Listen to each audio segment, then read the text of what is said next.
Hi all. Today let's discuss the poem Elegy written in a country churchyard. This is just a very short summary of the poem. So this poem is written by Thomas Gray, who was a transitional poet or a pre-romantic poet. And Gray wrote this poem after the death of his best friend Richard West. But he's actually not only lamenting his friend, but he's also remembering everyone who had died and have been buried in the churchyard of Stock Porges, his native village. So, when the poem begins, the poet is out for a walk in the twilight and he sees a churchyard in front of him. He remembers the lives of those who were buried there under the elm trees and the yew trees. He goes into the churchyard and he meditates on the lives of this people buried there or about the life of his forefathers. He sits in the churchyard and he thinks. In the first few stanzas, he sets the mood of the poem. He's not going directly into death or lament. He says that it was a sunset and which was the ending of a day. And the bellowing herds, the tired ploughmen, they are all going back to their abodes. And on hearing the curfew bells, everyone are going back home from the day's work. They have put an end to the day's work and now they are returning back. The poet then proceeds to talk about the people who have been lying on the graves in front of him. The men in these graves will not have to go to work anymore. The housewives who are buried here doesn't need to do their chores. The kids will not wait for the forehead kisses anymore. They are all gone and they are at rest right now. They were poor and they may lived a life like a flower in a desert or like shining gems under the sea. Their talents, because of their poverty, might have went unnoticed. The poet says that they were denied of opportunities due to poverty. Otherwise, they might have become these great leaders or great ones like Cromwell, and there might be poets and artists among them.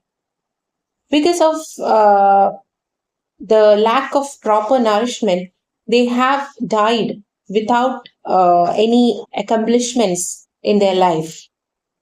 But according to the poet, their lives were actually useful.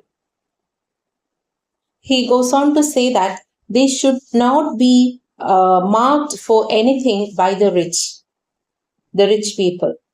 They might not have been able to conduct a funeral like the rich and educated, but death is a reality for both the mockers and the mocked, for both the rich and poor, for the educated as well as the illiterate.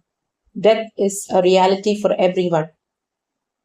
These people, these poor villagers who are buried here, have epitaphs in their tombs that maybe of these epitaphs have faulty grammar or it may be withered, but still it shows the man's want to be remembered after his death. So this want, death, the reality of death as well as the want to be remembered is common for everyone, for the rich, the poor, everyone.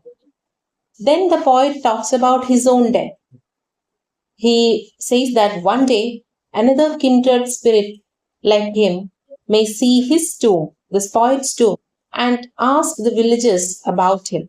And they might respond that this person was the one who walked through days, meditated and slept under these beech trees and blabbered to the brooks. And one day suddenly he went away. Then what they saw was his tomb with the epitaph. They may ask this kindred spirit, the person, to read the epitaph as he is educated. He may read, or the epitaph might say that here lies a man with no fame. He should not be copied for his deeds, as he is waiting for the final judgment of God.